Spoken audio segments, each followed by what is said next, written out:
I went to Mauritius. Mauritius, if you guys don't know, is in the Indian Ocean. And it's kind of like out in the middle of nowhere. Not too many people go there. It was colonized by both the English and the French. So they speak a Creole like in the middle, kind of like certain Caribbean islands do, right? So I hadn't really seen anything about black dudes going there, you know, because of course our experience isn't going to be the same as different other groups and communities or whatever. So I went there. I was really excited. I was going to stay a month, you know, with having no contacts. I knew nobody out there, not a girl, not a homie, nothing. I was like, you know what? I'm going to go out there, kick it for a month. It's tropical. The weather's going to be good. Like, how bad could it be? As soon as the plane landed, I was like, when is the next flight out of here?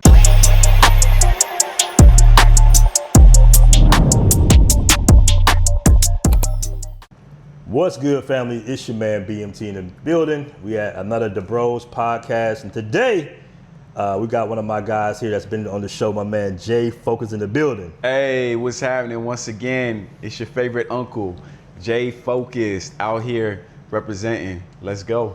I thought you had like another intro, Jay. To the I did, man. Yeah. Did I mess your intro up? You surprised me. It's all good, though. Okay, It's all yeah, good, though. It's all good, though. Yeah, for sure. I had my long one. This is the short one. You know, Okay. We'll get right into it.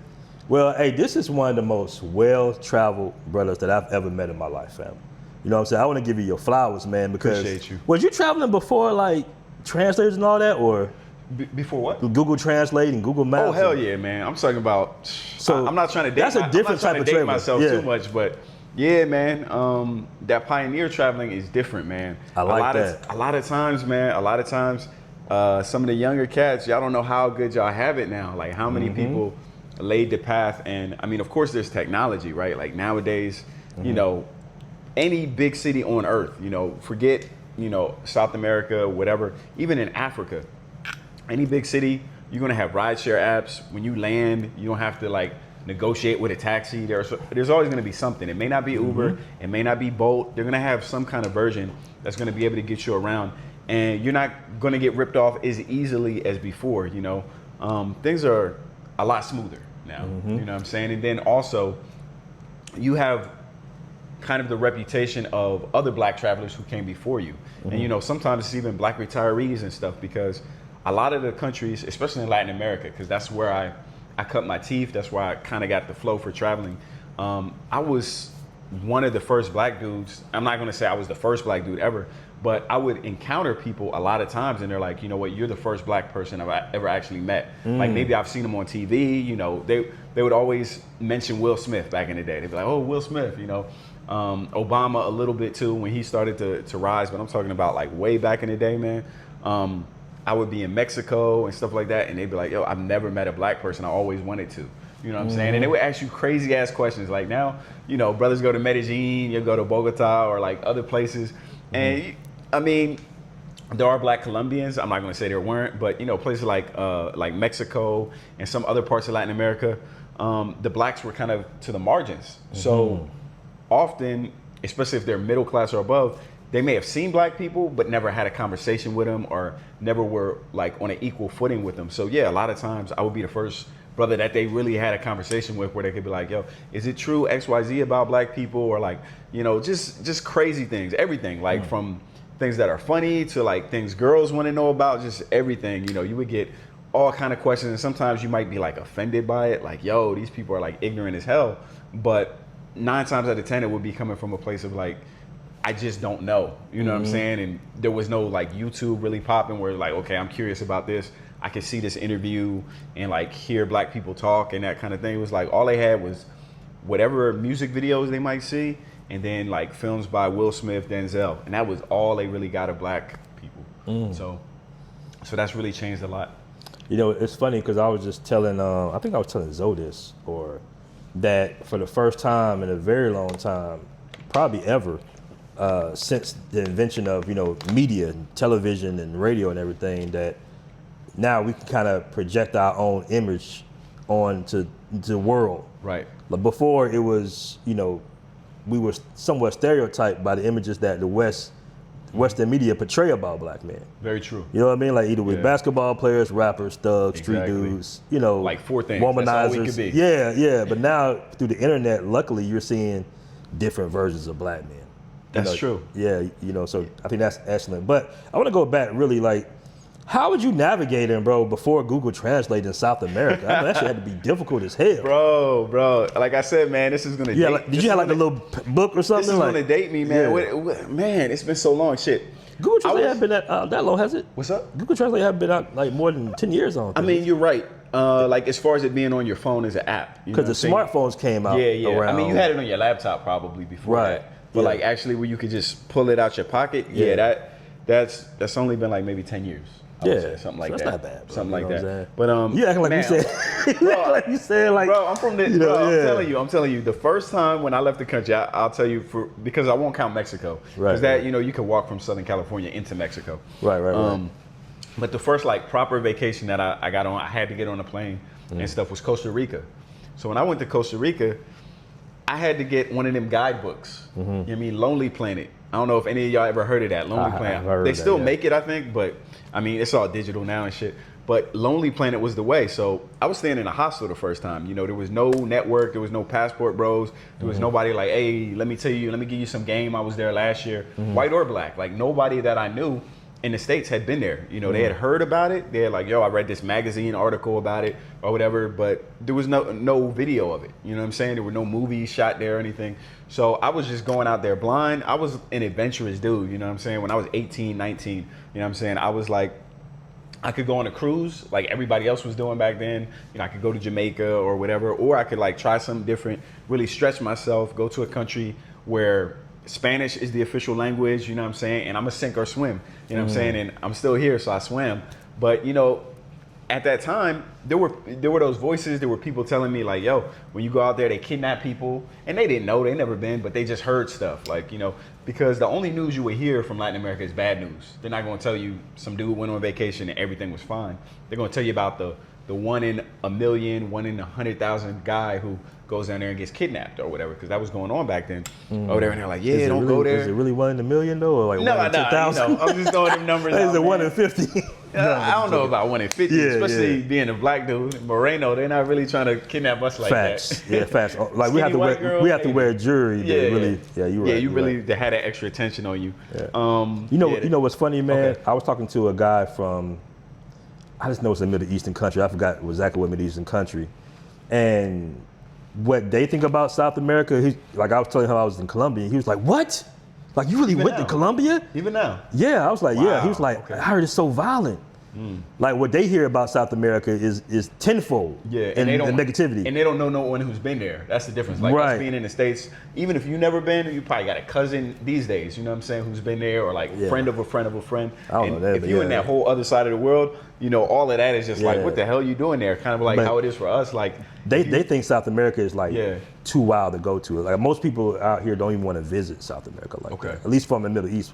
Right. Well, I can't say that. I just say from what his stance was, it was just like, you're really brave to go to Colombia. Like they do this, I heard we do this. And I'm thinking like, you do realize that the American media projects the same on the Middle East. Exactly, I was just about to say that, because I was gonna say the flip side of that is, you talk to like a Colombian or even an American about like going to Afghanistan or any stand, you know what I mean? Forget Pakistan or name a stand. If you say I'm going to a stand, people are like, what the hell are you doing out there? Like, you know, they gonna kill you, they terrorism and all that other stuff. Right. You know what I'm saying? But yeah, you really have to get out there and explore, you know what I'm saying? Especially if you have that curiosity, that adventure. I always had that adventure in me, that curiosity in me, that like, I don't just wanna go where everyone else goes. Like the places everyone else goes, they're popular for a reason. I will say that much, but you know, it can be a little too comfortable, like a little bit too, like I just show up, everything works, there's no surprises for the most part. You know, everything is super predictable. I'm gonna have all the food like back home.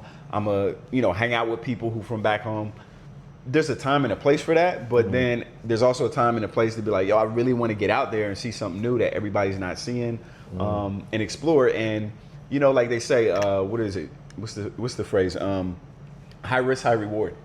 So you know, sometimes I'll roll the dice and I'll go to a place that it didn't live up to what I expected it to be. But then other times I'll roll the dice and I'll end up somewhere that nobody else is going to, and it blew my mind. And I'm like, thank God that, you know, I did have the, you know, the courage. I mean, I don't know what else you want to call it, to go somewhere where everybody's like, don't go there, or, you know, everybody else is not going to, and then I go there and it's amazing. So yeah, you know.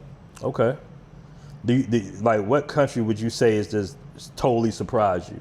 Totally surprised me. Like recently, I mean, there's so many. I'll say recently, Angola really surprised me. Angola, that's one of those ones that I almost didn't go. I almost didn't go for many reasons. Like, you don't hear a lot about it. There's the language barrier because they speak Portuguese. You know what I'm saying? Oh wow. So yeah, for many different reasons, it's kind of not been on people's radar. And then I was just like, you know what? I'm already in Africa. I'm already kind of in that region. I found a direct flight, thank God. And I was like, yeah, let's go. You know what I'm saying? Why not? You know what I mean? You only live once. If it's terrible, then I got a story about how it's terrible. And I'll tell my audience about, yo, don't go there, whatever. Like what happened with me in Mauritius. Because I don't know if you've seen this video that I did. It was quite popular. I went to Mauritius. Mauritius, if you guys don't know, is in the Indian Ocean. And it's kind of like out in the middle of nowhere. Not too many people go there. It was colonized by both the English and the French. So they speak a Creole like in the middle, kind of like certain Caribbean islands do, right? So I hadn't really seen anything about black dudes going there, because of course our experience isn't going to be the same as different other groups and communities or whatever. So I went there. I was really excited. I was going to stay a month, with having no contacts. I knew nobody out there, not a girl, not a homie, nothing. I was like, you know what? I'm going to go out there, kick it for a month. It's tropical. The weather's going to be good. Like, how bad could it be? As soon as the plane landed, I was like, when is the next flight out of here? And I'm going to tell you why. When you have a problem with the passport, we have a problem with is and on black women as a reason to go over to take advantage of women who are not financially stable. You go over here to find somebody who's going to treat you like a king. Download now on the App Store and Google Play. Like when I landed, bro, I was so, in just a cool vibe. Like, this is going to be great. Energy was very, very positive. And I feel like I put that out when I arrived. And, from the first person I seen who was an official, I was treated like so disrespectfully. And like I said, I've been to 80 countries, so I know. This is like a white, black, Indian? Not Indian, yeah, Indian background guy. So if you guys don't know, Mauritius, even though they group it in with Africa, it's in the Indian Ocean, but it's closer to the African side of things, right? So when they count the countries of Africa, it's like 54 countries. They count Mauritius as an African country. So the country is majority people of Indian descent. Somewhere like 60%, it varies, somewhere around 60 is of Indian descent. Then you got white people, French descent. They're usually, I think, like 10% of the population. Then you got like Creole, which would be like mixed race, half black, maybe half Indian or half white. And then you have like a very tiny percentage of like straight up black who look like probably me or, your folks back in the States, right? So that's the dynamic of the country. But all of the jobs, all of the government, all of the police officers are Indian descent. Okay. Like you might have 1%, like they may have a token. You feel like they was being prejudiced or? 100%. Wow, really? Man. Yeah, man. Yeah. And I don't like to look for that, but when it's so in your face and blatant, then it's like, what other conclusion can you come to? That's strange, because you would think that they would be more prejudiced towards the people that actually colonized them. That makes sense, right? That makes sense, but people don't always make sense, man. Stockholm syndrome. Right. Stockholm and Western media. Right. Superman, shit like that. Yeah, that's a deep rabbit hole to go down. But I'll say this. The first guy I ran into was like the first immigration guy. You expect them to be kind of serious or whatever, but this dude was like really like, yo, show me everything. Show me your birth certificate. Show me your social security number. Show me your driver's license. This dude, he was doing everything, man. He was doing the most. And I was like, all right, maybe he's just an a-hole, right? Let me go to the next person. Then they had the health check, right? And mind you, while this was happening, I noticed everybody who was not of my complexion was being let in easy pass. No hard questions, smiles. Welcome to Mauritius. Right. Just so happy to see him. So were there white people coming in? Oh, yeah, for sure. Yeah. He was the only black guy? Yeah. My color? Yeah, I was the only one. My color. It's always sucks when it's like that. So there were two planes. One was it was South Africans, and it was white South Africans. Maybe some mixed race ones, but 90% was white ones. And it was me coming through.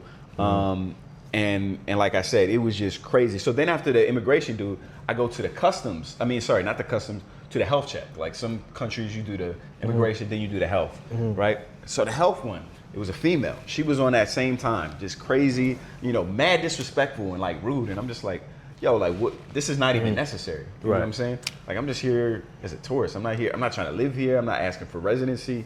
I'm here to spend my money, chill on the beach, say something nice about your country, and keep it moving. But they treated me like I was a criminal. You know what I'm saying? Like I already had a record.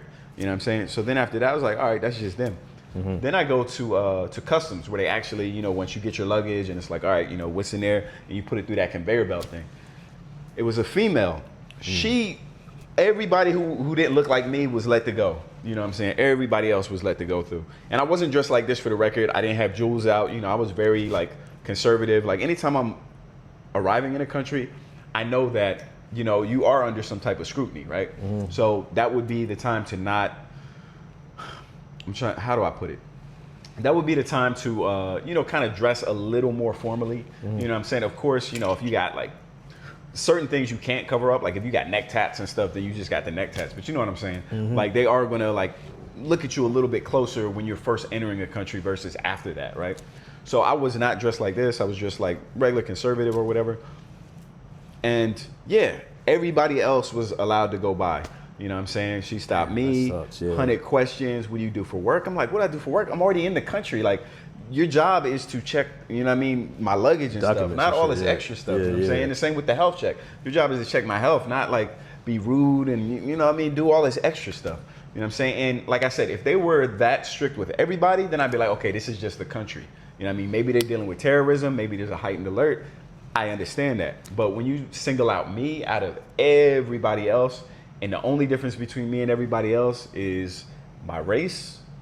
And you kind of light complected. You probably lighter than some of them. Yeah, I mean, it's crazy, but you know what I'm saying? Them Afro roots, I mean. You know what's funny? If you want to piss an Indian off, just say, what's up, bro? Like on some black stuff? Yeah, they be like, oh, no, I'm not black, I'm not black. I just be doing that shit just to mess with them sometimes. Yeah? Oh, like, I see Indian that look a little black. I'm like, oh, what's up, bro? What's going on, man? Man. Like, no. It's just like, I just be messing with them, man. Yeah, they out here too. They are deep out here. They are so deep. Did you see that Godfrey podcast? We had the Indian guy on. He was explaining like the way they view black people and stuff like that. And it was kind of like, it's just a not to give them a pass, but it's like a lack of education and just stereotypes of what they.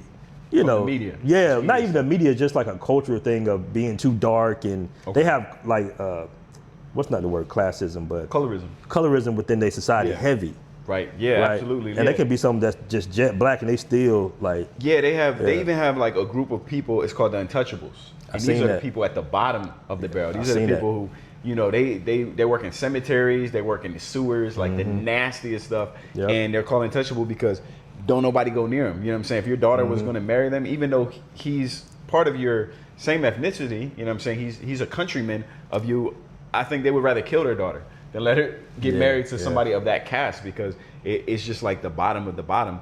Yeah. And just that mentality is crazy. It is sad. Like it's always with you. So like if my daddy was a garbage man, I got to be a garbage man. Like no mobility as far as that. Like they're always going to be like, no, you're part of that caste system. Even if you get money, like you still one of them. You know what I'm saying? Like you one of them with money, but you still one of them.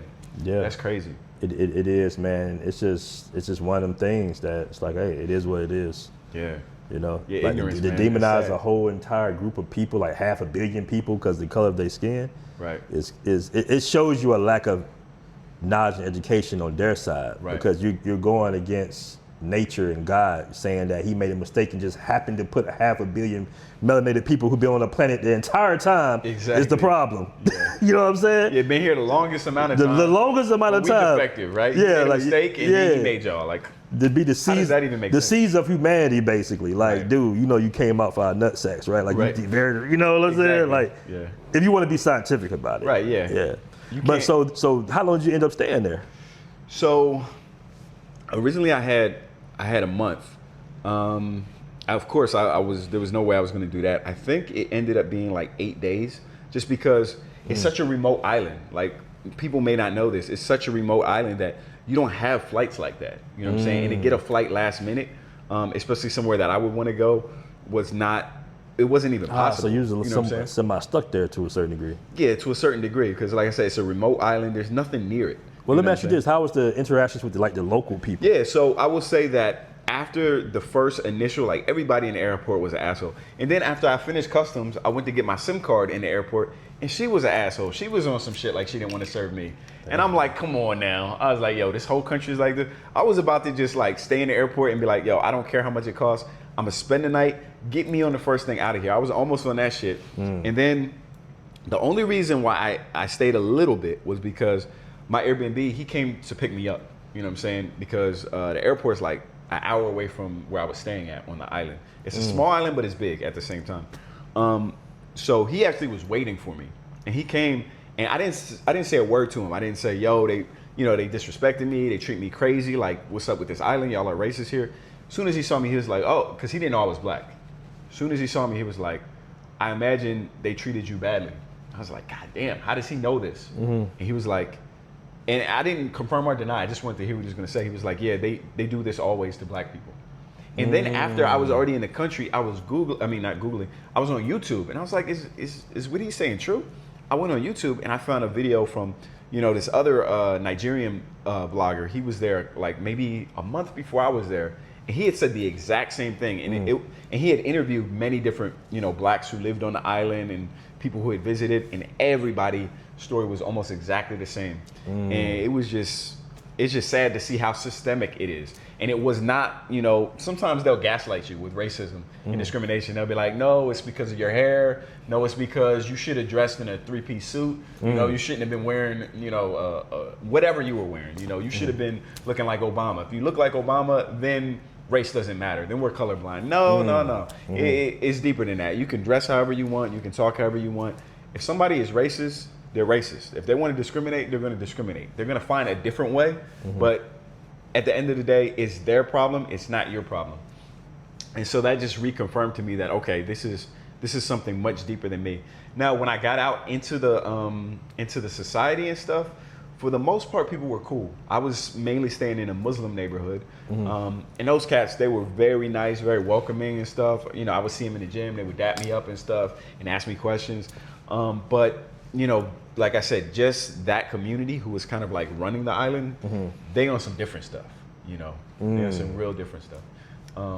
Damn. So that's a no-go passport destination. No. And it's funny too because I made that video. Now it's been probably 9 months, and almost every day I get new comments on that video. And I got one today by I assume she was a sister, and she was like, what did she say exactly? She said something along the lines of, I just left that island. I hadn't seen anybody's videos, and they treated me so disgusting and all this stuff. So it's still continuing to go on. It's not something that they've addressed or fixed, or nobody got fired off of it because, like I said, this is not just my opinion. We've got so many other people validating what I said that at this point you can't ignore it.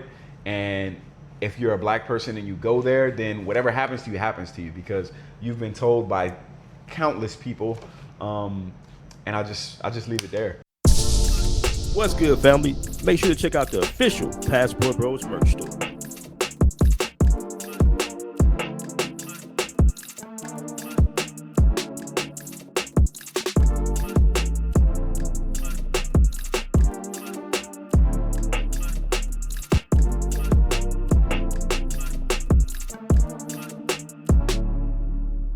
All right, y'all, you need to download that Passport Bros app, man. Look at me, I got it right here on my phone, right next to all my frequently used apps. It pops open just like that, man. You just go on the Passport Bros app, post your travels.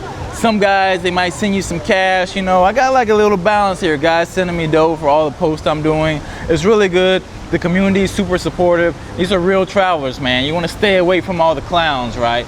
The clowns are not allowed on the Passport Bros app. We only got the cool travelers, man, like the cool passport champions, passport kings. That's what we are, man. So download the Passport Bros app, and you want to see me on it. You want to see me on it. You're gonna see BMT on it. That's how we do it, man. Passport Bros app. Get it.